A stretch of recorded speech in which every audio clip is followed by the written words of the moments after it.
As the entire nation celebrates the Festival of Lights today with great enthusiasm, our brave hearts who are stationed at the border continue to remain vigilant so that we can experience a safe Diwali. Prime Minister Narendra Modi has yet again honoured the valour of our personnel at the borders. He has visited Lepcha in Himachal Pradesh this year, keeping in line with his tradition to greet and interact and celebrate Diwali with our soldiers on every single Diwali. Since 2014, Prime Minister Narendra Modi has been to Siachen and Kargil in Ladakh, to Longewala in Rajasthan and Amritsar in Punjab, to Harsil in Uttarakhand and this time around in Himachal Pradesh. The Prime Minister's visit over the years has helped boost the morale of the soldiers at the border posts. This year, while speaking to the Jawans, Prime Minister emphasized that India is safe as long as our army stands firm. Additionally, he has stated that for him, Ayodhya is where India's security personnel are. Listen into what he said.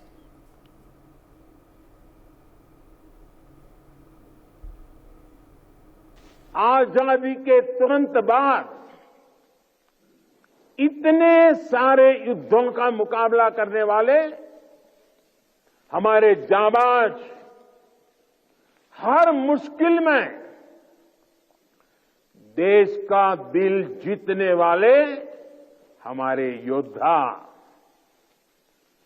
चुनौतियों के जबड़े से जीत को छीन कर लाने वाले हमारे वीर बेटे बेटियां। अंतर्राष्ट्रीय शांति मिशन में भारत का वैश्विक कद बढ़ाने वाली सेनाएं और सुरक्षा बल, ऐसा कौन सा संकट है जिसका समाधान हमारे वीरों ने नहीं दिया है? ऐसा कौन सा क्षेत्र है जहां उन्होंने देश का सम्मान नहीं बढ़ाया? भारत तब तक सुरक्षित है जब तक इसकी सीमाओं पर हिमालय की तरह अटल और अड़ीग ये मेरे जांबाज साथी खड़े हैं।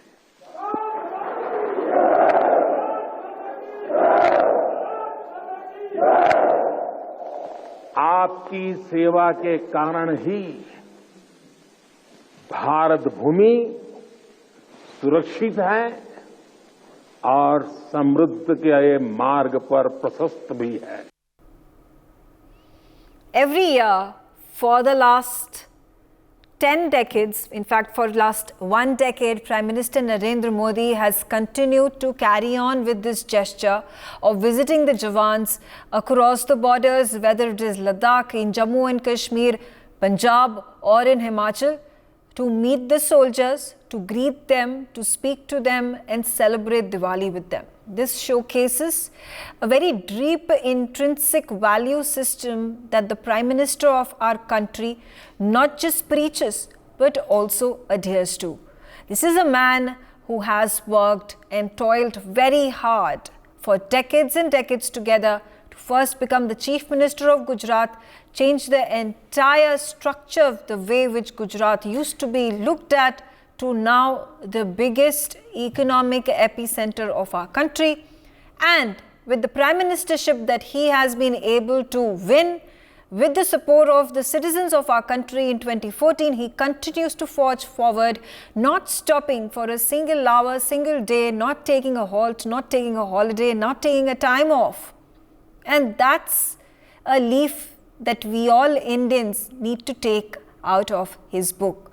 The fact that the position, the power, the responsibility that he has gotten after persevering for a really long time, then bodes him well to utilize that power, utilize that goodwill, utilize the faith of millions and millions of Indians who have bestowed it upon him, to then do the things, bring out policies, work for the people of the country.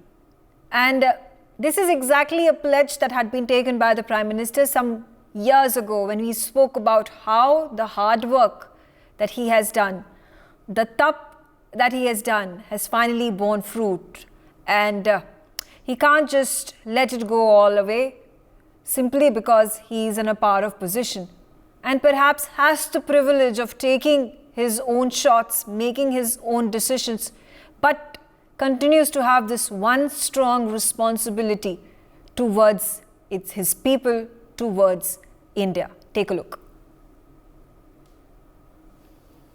अमृत काल का ये समय सोते हुए सपने देखने का नहीं, बल्कि जागृत होकर अपने संकल्प पूरे करने का है। आने वाले 25 साल परिश्रम की पराकाष्ठा, त्याग, तप, तपस्या के 25 वर्ष हैं। सैकड़ों वर्षों की गुलामी में हमारे समाज ने जो गंवाया है, ये 25 वर्ष का कालखंड उसे दोबारा प्राप्त करने का है।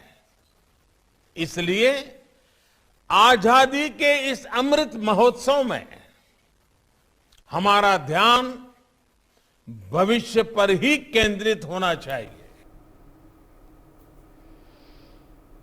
So that's an example right there in front of you as the Prime Minister of our country. Come hail or high water, the man is there, present with the people of the country, campaigning, going about, meeting the Jawans on the border, whether it is Diwali or New Year's or Holi or any other festival that is celebrated in any part of the world. Prime Minister Narendra Modi refuses to take a day off, even when there are other politicians, other leaders, other personnel who may be on a break to meet with their family, to take time off for themselves, to recoup, to recuperate. That's not being done. That's not the policy. That's not the way the Prime Minister of our country works. And there is an example that has been set as a precedent in the past as well, right from Mahatma Gandhi to Narayan Murthy, who just came out and said that there needs to be a culture of 70 to 75 hours of work that people in India, Indians, youth need to do every single week.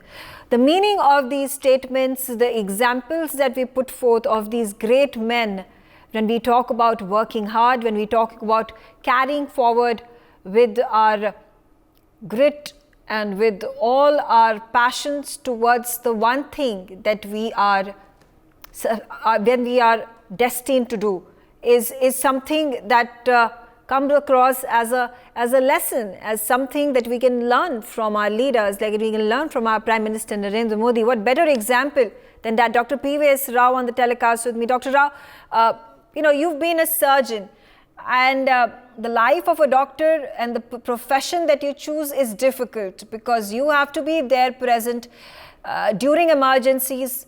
Come hail or high water, if a patient is sick, you might just be called into the hospital, whether it is Diwali, whether it is, your wedding perhaps, whether it is the wedding of a family member, whether it's a wedding of your children, you have to be present at the time of duty, at the call of duty. And that's something similar as an example that we see with our Prime Minister Narendra Modi today, again visiting our Jawans along the border. First of all, Shubh Deepavali to you, to all our fellow panelists and to all viewers. I realize that the armed forces are working 24/7 to keep us protected, to take care of our security. And we in the medical field work 24/7 to protect the health security of the nation. And it became very obvious to everyone during the pandemic when we were on call all the time. And as a surgeon, many times I'm woken up in the middle of the night. So it is basically a 24/7 job. And even during functions, my own clinic's inauguration, I had to go for an emergency surgery. So the inauguration was done in the absence, in my clinic's inauguration was done in my absence by all the invitees and my family members. So this is something we really appreciate in Prime Minister Modi ji. He is setting an extremely good example, and he is causing a lot of envy worldwide, because public elsewhere in the world are wondering why they can't have a leader like Modi ji, who is working so selflessly without bothering as to if it is day or night. And we in the medical field really marvel at his health also, both physical and mental health. See him suddenly flying to such high altitudes and not having any altitude sickness. He goes around the world and comes back.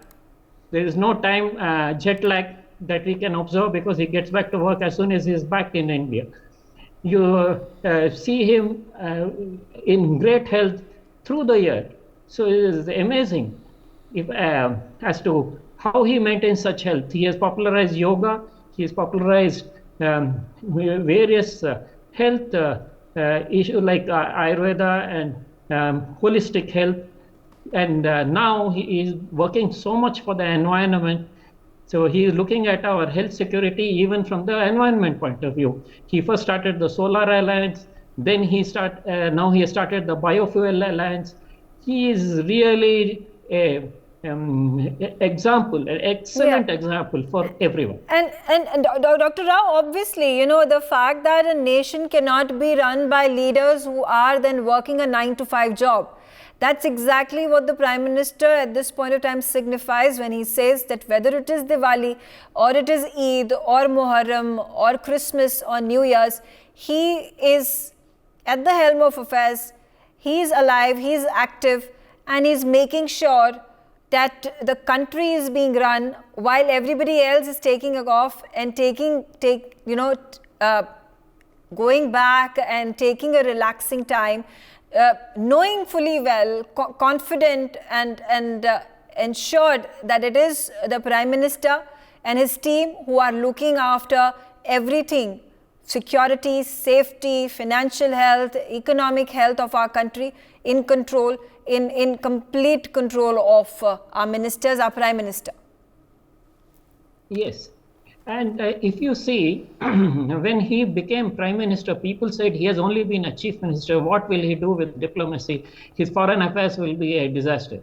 He has actually proved to be the most, and his Foreign Minister, Jaishankar, have proved to be the best foreign affairs managers in the world.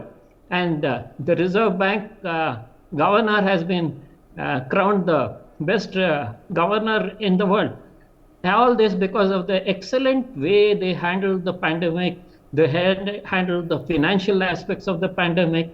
And we doctors won't forget the fact that early in the pandemic, he visited the vaccine centers and found out what all they needed, encouraged them, made the supplies, and you saw how he worked throughout the pandemic.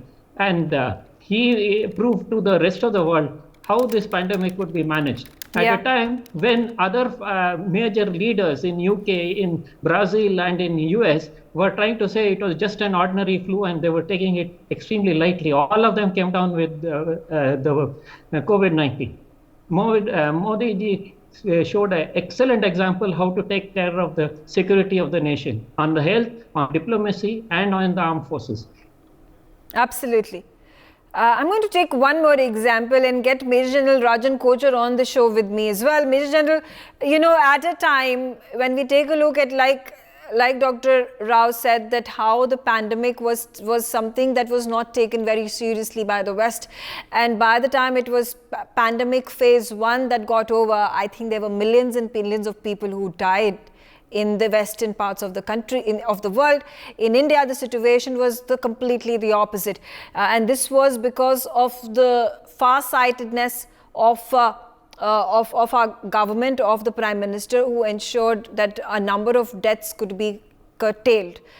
The situation is similar when we take a look at Europe, when we take a look at America, where the culture of working the minimum number of hours, maybe start off from 9 a.m., finish off by 4 or 5 p.m. and the rest of the time you are free to do whatever you want. You have got nothing to do with your work. You won't take any professional calls. You won't be available on phones. You won't be available on emails and so on and so forth. So much so that Europe has on a large scale witnessed a number of these riots and protests where even when the government makes a policy change that they are going to be extending the age of retirement, people come out on the streets, youth coming out on the streets that we don't want to work as many hours. And in such a situation, a contrast that is seen in India and with our leader, Prime Minister Narendra Modi, obviously then tells the world which is the right way to go. Omega, at the outset, my heartiest best wishes for Diwali to the entire NewsX team and to all the panelists here. You have rightly said that a leader actually leads by example. And it's extremely important that in case a nation has to progress, and the way we have actually progressed in the last decade or slightly more than that, it is because of the kind of relentless work which has been done by the government and the people of the country. Because it is the government who runs the country. All the departments of the government are functional. And look at the type of people he has appointed as his cabinet ministers. It's extremely important to understand the psyche of a leader. If you have the right man in the right place, they will deliver. This has been my experience in the armed forces also. As a commanding officer or as a commandant, if I have put the right people to do the right job, the results will be there. We can see today in the Ministry of Railways, in the highways, highways actually Ministry of Foreign Affairs, and you can name many other ministries. And the Prime Minister is heading all that. Yeah. And he and his PMO, for the first time I have seen a PMO which actually monitors each activity of the ministry very minutely, and wherever there are certain tweaks to be done or certain changes have to be made, mid-course corrections as we say, those have been done very expeditiously. And a special mention to the defense sector, because this is what I as a defense analyst would like to comment slightly more in detail is the kind of defense reforms which have gone into by the Prime Minister. The foreign direct investment from 49% has been raised to 74%. It was a kind of transformative change where we found the strategic partnerships being formulated with other countries. Today we have two defense corridors, one in Tamil Nadu and one in Uttar Pradesh, and we have set ourselves an export target of 35,000 crores till 2025. And let me tell your viewers and all of us here that already 24,000 crores plus worth of target has already been accomplished. And today we are able to generate the kind of technology, within the country. We are getting the gray areas which were actually lacking about the jet air technology, which was not there in the country. Today it is coming with almost 80% of transfer of technology. So if you see the areas where the Prime Minister has touched, he has already visited more than 75 countries. Yeah. And why has he done that? He has done to attract business. He has interacted with the diaspora of those countries, and that is why all that business is coming to India. Today we talk about the G20, how a great success it was done, and especially the I agree with you. Also, corridor, yeah, which is also coming up. Yeah, Wing Commander Sudhakaran, these are all important points. The fact that the Prime Minister has been able to turn around the way India used to be perceived by the world and now becoming the third largest economy. But also the very point that, he mentioned that he has had to face a lot of struggles. He has had to do a lot of hard work and persevere to reach at the position that he is. From being a very ordinary Karyakarta of the BJP, coming from very humble beginnings, he starts off in his progress and step by step moves to the levels to finally then have a landmark achievement of being the Chief Minister of Gujarat. He turns around Gujarat as well as the most economic pivot of our country, and it continues to prosper even today. And then the next landmark event in the life of Narendra Modi is being the Prime Minister of the country. And that's why he does not take it for granted, because it's not been handed down to him as part of a legacy where he can just, he doesn't even know the meaning of the power and the position and the authority that he holds. And it's a good thing, because he has earned it the hard way, and therefore he refuses to be frivolous with the power and authority that he has. Megha, to begin with, may I take this opportunity to wish you and my fellow countrymen happy Diwali. And this question that you've asked, you've answered it yourself. That man is what it is because of the journey that he has undergone. The problem with India is we are obsessed with the fetish of dynastic politics. Nehru got elected not because of democracy, but because of one man's whims. That is the reality. It was Sardar Patel who got the 12-13 votes in the Congress. It was not Nehru. And then subsequently, the kind of dynasty that he introduced into Indian politics, spelled death knell for the country. And that's why we struggled for 60 long years under that politics. And even today, there are a lot of families which claim that they are the rightful heirs for India's political corridors. If somebody changed it decisively, it was Narendra Modi. And he changed it because he grew in the streets. He knew the problem of people. So when he took over Gujarat, we knew that before he became the Chief Minister of Gujarat, Gujarat was like a pendulum. The political system of Gujarat was like a pendulum, like people were taking turns in revolving chairs. He changed that. He changed that not because of anything, but because of his governance. People started realizing the power of this man. He delivered consistently. There was a vicious campaign unleashed by the likes of Tista Sitalwar, right? And he was incarcerated literally by the media, the so-called bigwigs of the media, who were even given Padma Shris. That was the kind of witch hunt that he faced. But then, the trial by fire that he faced, he came more, he started shining more.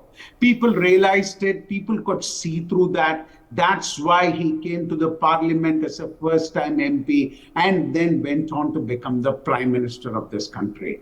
Today, even after the 10th year, his personality is only increasing. He's already a statesman. He's already a legend.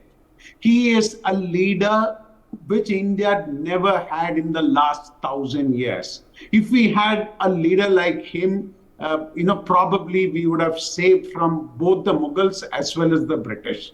That was what India was lacking. Sardar Patel did unify India, but the next big job after Patel is Modi. To me, Modi will go down in history bigger than Gandhi. Absolutely. He will go down in history bigger than Patel, because the kind of impetus that he has given to the Indian economy, to the status of this country, to the pride that the Indian diaspora today, feels about abroad, it's all unmatched. Yeah. There was a time I agree with you. Yeah. Let me also invite Major General A.K. Sivaj into the discussion. And General Sivaj, the Prime Minister does this voluntarily when he goes and visits the Jawans and our troops along the borders in line of control, of line of actual control, or Jammu and Kashmir, or for that matter, today he's in Himachal Pradesh, in Lepcha. And this has been done by him voluntarily. It's not as if it's part of his job. Even if he was sitting at home, maybe put out a post saying Happy Diwali, people would have still liked him and retweeted it and gone about their business. So it's not part of his job profile to do this, but he still does it. And the fact that he has raised the standard for politicians, for our leaders so high, and it's difficult for a large percentage of the opposition party leaders to match up to that level. And that's exactly why perhaps they are also falling short in wanting to give a strong, tight fight to the BJP and Prime Minister Narendra Modi in the upcoming polls. Yeah, very correct, Megha. He sent a very correct message to the complete country. You know, when he visits the border area, whether it is line of control or line of actual control, you know, he is targeting 3-4 population segment. One is he's targeting the Indians as such, trying to tell them the people who are guarding you are the people in uniform, and that's why we are safe, because they are always alert and alive, even when we all are celebrating our festival with a lot of enthusiasm down in the country. The second message is sent to the man in uniform that the whole country with you. When the Prime Minister of the country visits and celebrate a function like Diwali with the troops, it gives an indication that they are not alone. They may be away from family, but today Prime Minister is celebrating that occasion with them. See, the morale of these troops goes sky high. That's a very important thing. Third thing is your adversary also get a notice that the Prime Minister of India is visiting on the festival day to the border of the country. So that also send a very important message. You see, as far as Prime Minister Modi is concerned, one can say with the pride that after he has taken over, the defense forces of the country has become much more stronger than what it was in 2014. Type of infrastructure which has now come up from Ladakh to Arunachal Pradesh is something to watch and see itself. You know, I've been a chief of staff of 14 Corps Leh Ladakh. I have seen it, how things have happened now. The roads have come, the tunnels have come, the logistic buildup has been taken place. And you know, the distance which used to cover almost 10 to 12 hours now covers only 4 to 5 hours. Our defenses are state of art. Our logistic buildup is very close to the line of actual control. So therefore, the point today is we have become the 4th largest military power in the world. And today we are the 5th largest economy and likely to be 3rd largest economy. No, this has not happened in a day. It has taken time and Agreed. it has taken 10 years. The main thing which I want to convey to the countryman is, here is a man who has changed the psyche of the defense forces. Time and again, we used to think we can't manufacture these items. We have nothing else but to import these. Today, we say make in India, make for world. You know, in 10 years, if you can change the mindset of the country, which was almost importing 70 to 80% of defense equipment, and now start almost giving and exporting 30 to 40%. See Bermud, so see Akash, the winds of change, obviously there needs to be a political will that needs to be put forth for the economic wheels to churn and allow for this transformation that India has seen so rapidly from 2014 up until 2023. I'm all out of time. I thank all of you for joining me on the telecast. For more such videos, subscribe to the NewsX YouTube channel, hit the bell icon.